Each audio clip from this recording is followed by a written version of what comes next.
The reel began with children, laughing, just a backyard, sun bleeding through the trees, a birthday cake already melting in the heat. Their voices crackled through the film, thin, distant, like the laughter had been trapped in there for decades. The more I listened, the stranger it became. The rhythm of their clapping lined up with the tick of the projector perfectly. Every laugh landed on the same beat, like the film was keeping time. And then one of them stopped. A little girl in a paper crown. She turned, not toward the camera, but toward me. The picture jumped, one frame forward, two back. The laughter worked into a single metallic whine. Her eyes followed me, even as the reel shook on its spools.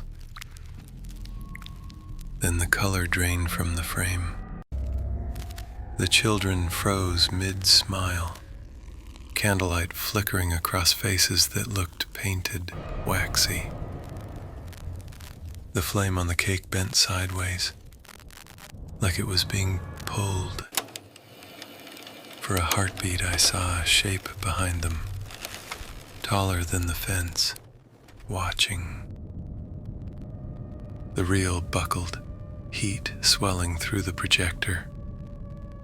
The last frame blistered white, the laughter stretching into something that wasn't human. That was the end. A hole burned clean through the image and through the sound. I wasn't supposed to see it. But the moment the light died, I knew, whatever it was on that film, it had seen me too. It came in the mail. No name, no sender. Just a dented cardboard box, edges soaked with old oil. Inside, a film canister, older than I'd ever seen. The metal was scarred, pitted like something that had been dug up. I lifted the lid, and dust poured out like breath. The smell wasn't rust. It was something sweet, like burnt sugar. The reel inside shimmered, not gold, not silver, something in between. When I brushed the surface, it pulsed once, like a heartbeat. Scratched into the tin were two words: Reel 1. The air in the room thinned. Even the clock stopped ticking. I realized the house had gone silent, as if it were waiting to hear what would happen next. That's when the projector switched itself on. At first, it was only light and motion. The way the projector breathed, the rhythm of the reel like a pulse I could match my own to. Then the frame trembled as if the camera were remembering. The picture warped. The walls behind the birthday table were my walls. I saw a hallway.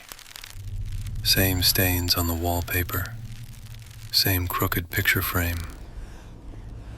The reel was showing my house, but decades older. A figure stepped into the shot. Someone holding a camera back to me. The film captured their reflection in the mirror, and it was my jacket, my hands. I turned around in my seat. No one but the film. The film leaned closer. The projector's whir changed pitch. I heard it breathing with me. Static licked the edges of the frame, forming letters. Stand up. Not subtitles. Instructions. Stand up. I did, without thinking. The reel froze on my face, filmed from behind the screen. I wasn't watching the film anymore. It was watching me watch it. The camera inside the footage tilted, framing my eyes. The light grew brighter, blinding. Then the film spoke. Its voice was the sound of burning celluloid. It whispered my name. And the screen flickered black, except for two white shapes. Pupils, blinking. The projector stopped. I thought it jammed. Then the film pulled itself back through the gate, unspooling in reverse. The lights dimmed. I smelled something burning, not plastic, hair. New frames appeared, wet and fresh, shot from behind me. It showed my shoulders, my hands trembling. The camera in the film zoomed closer, closer, until I saw skin. There were nails in it. Not the kind from a toolbox. I heard the projector's teeth grind as it chewed through celluloid. Each bite left a scream on the soundtrack. Every scream was mine. Different years, different throats. It had been filming me my whole life.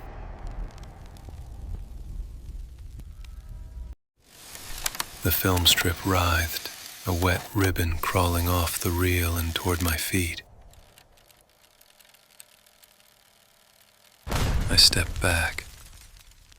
It followed, the frame still moving, each one showing me one step later than I was. It was editing me in real time. Then I saw the cut, a jump splice where my mouth should be. It stitched the film over my face. The screen is behind my eyes now. Play the next reel.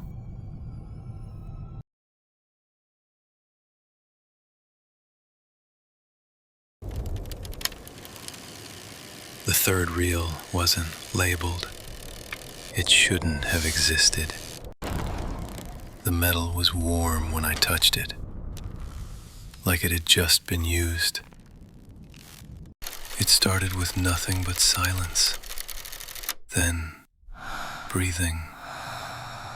Mine, only mine. On screen there was a hallway, long, impossible, doors on every side. Every time I blinked, one of the doors opened. The sound came first, wet, dragging, too close to footsteps. Then shadows crawled from under the frames. But the frames weren't on the screen anymore. Mistake to come here. They were in the room. Look what you've done. I saw myself projected against the wall, smiling, whispering something I didn't say.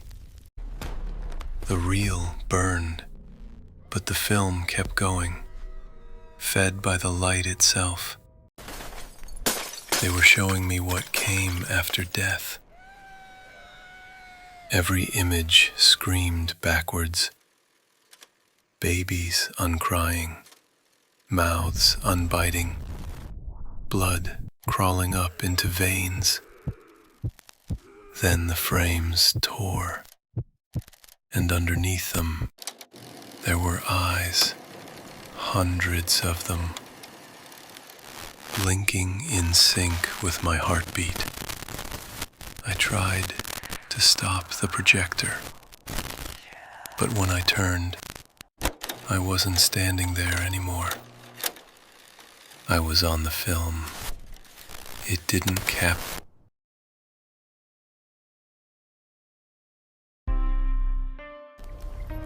You heard it, but it's not gone.